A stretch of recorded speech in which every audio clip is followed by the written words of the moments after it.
Aujourd'hui, je vous montre comment masser une cicatrice pour augmenter sa mobilité, pour peut-être diminuer la sensibilité qui est associée à la cicatrice, et je vous montre ça dans quelques secondes.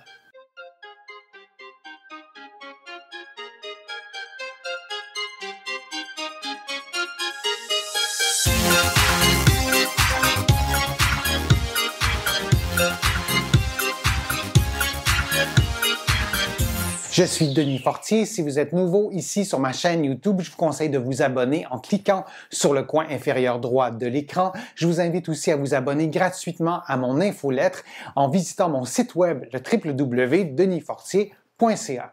Maintenant, les cicatrices, le massage d'une cicatrice, est-ce que c'est utile de masser une cicatrice? Dans bien des cas, oui.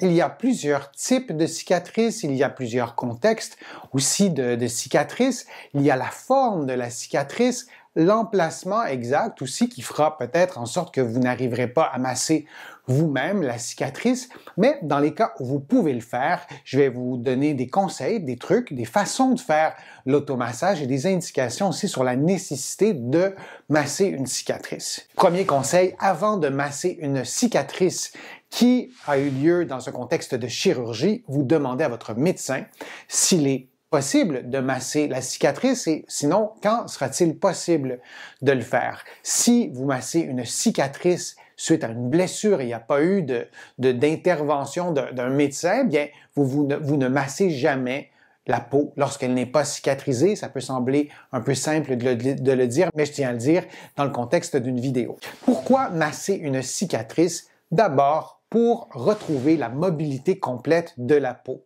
Dans bien des cas, la peau va bien cicatriser et la mobilité cutanée, la mobilité de la peau, lorsque vous touchez à votre peau, normalement ça devrait bouger. La peau ne devrait pas, par exemple, adhérer à un os qui est en dessous.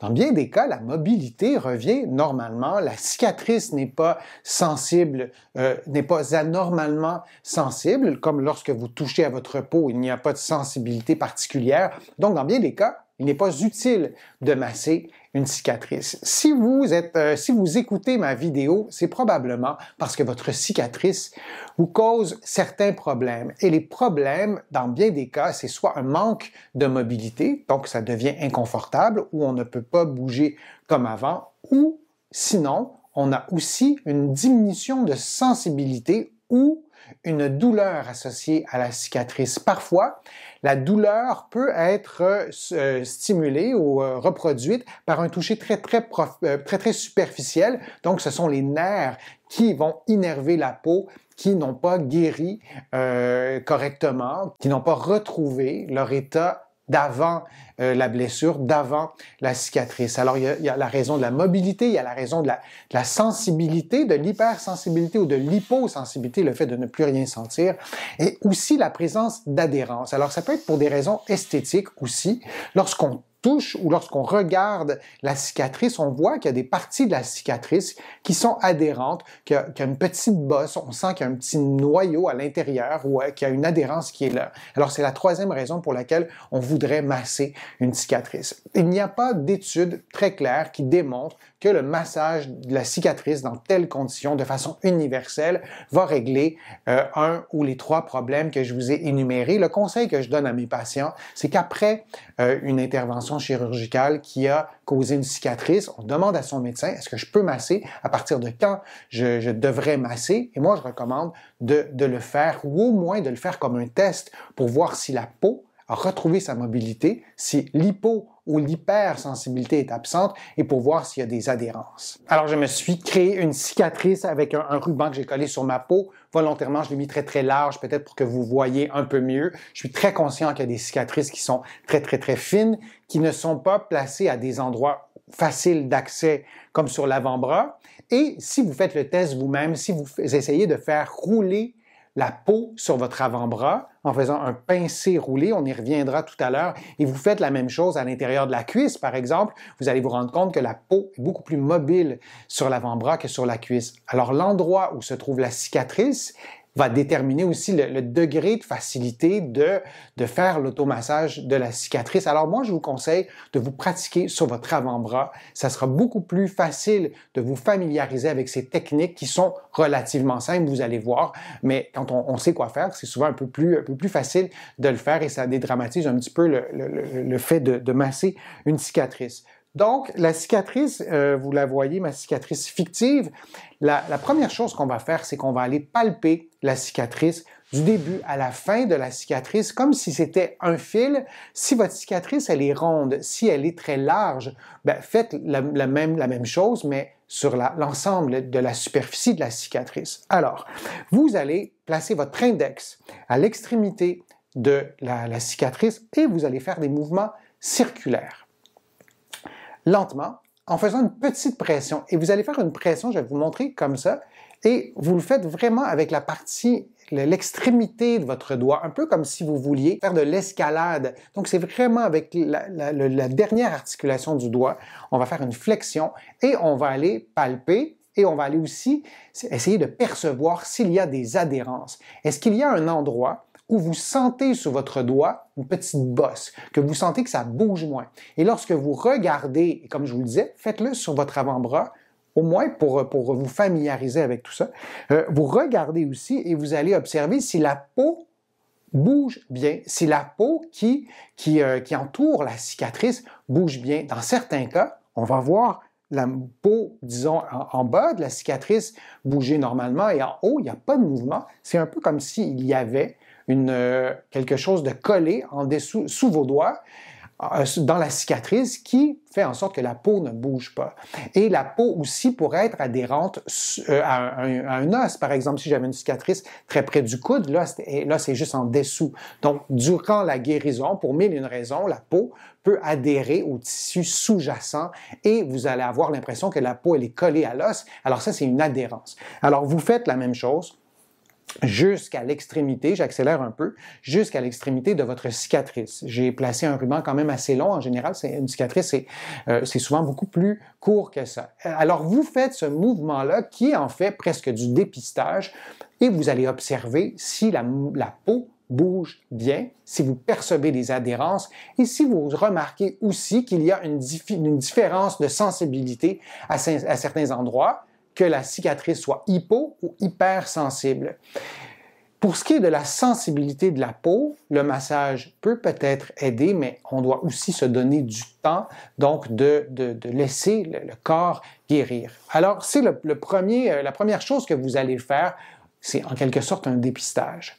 Vous pourriez, maintenant que vous aurez déterminé les endroits où la cicatrice, ou la peau plutôt, ne bouge pas bien. Peut-être que ça sera sur l'ensemble de la cicatrice, peut-être que ce sera un endroit bien précis. Moi, je vous conseille au début de masser l'ensemble de la cicatrice et en vous familiarisant avec ces techniques-là, vous allez peut-être décider de ne masser qu'à l'endroit où il y a des adhérences.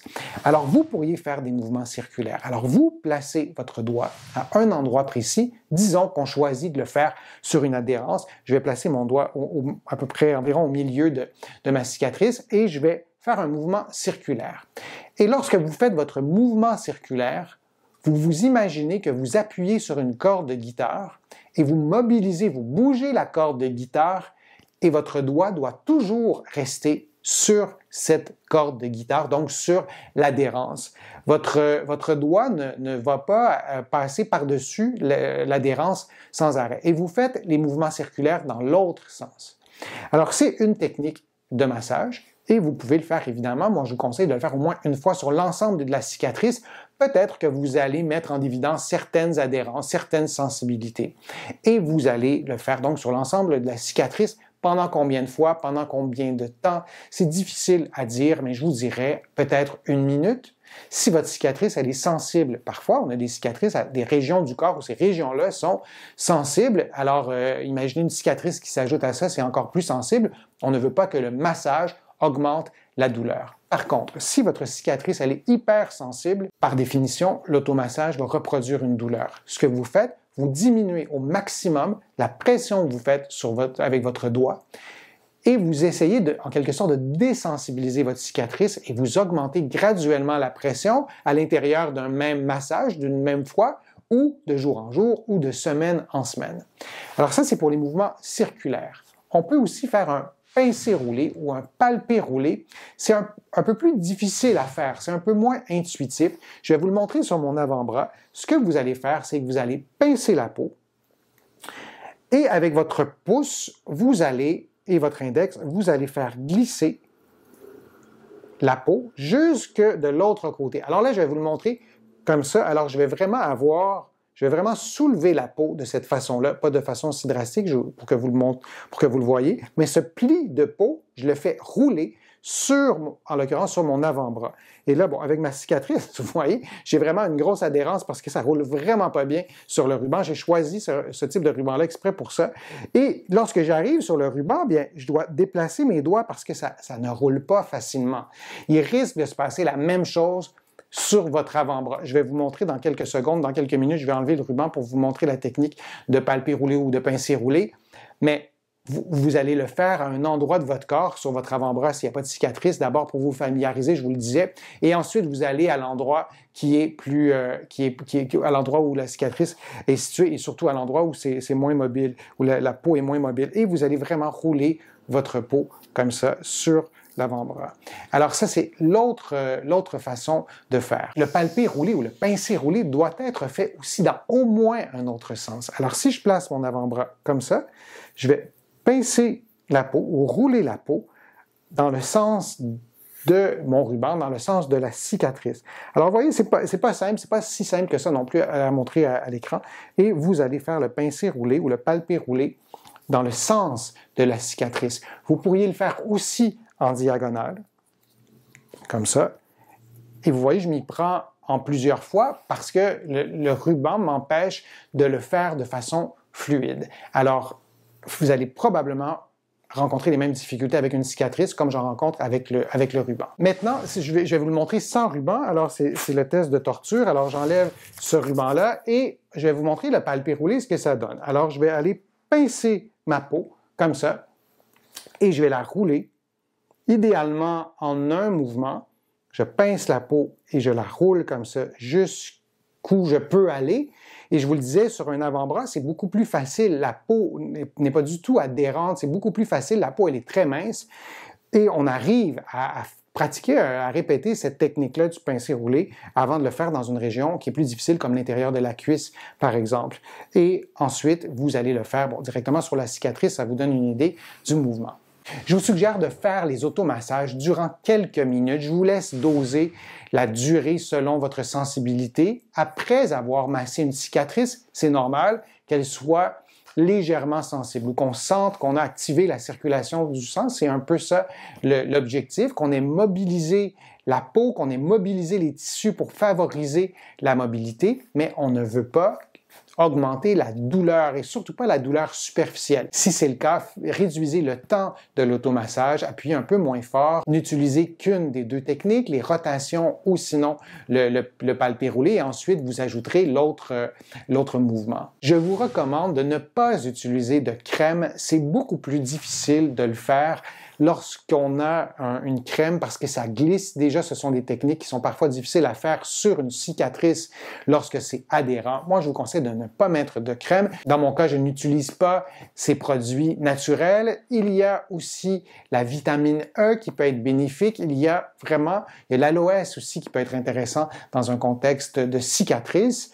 Mais en ce qui me concerne, l'objectif demeure de retrouver la mobilité, de retrouver la sensibilité et de briser les adhérences. Et pour ça, les crèmes et les huiles pour diminuer, par exemple, les adhérences, je n'ai jamais rien lu de très convaincant sur l'efficacité de ces produits-là. Si dans votre cas, d'utiliser un produit, l'automassage est plus facile à faire, ça peut être une bonne idée de les utiliser. J'espère que ma vidéo vous a été utile. J'espère que les conseils étaient clairs, précis. Si c'est le cas, je vous invite à la partager sur vos réseaux sociaux. Vous le savez, ça me donne plus de visibilité, ça m'aide à produire de nouveaux contenus.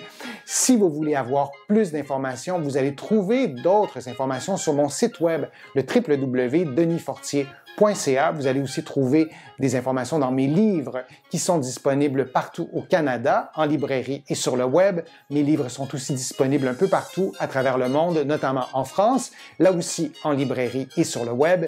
Je suis Denis Fortier. Je vous remercie beaucoup. À bientôt.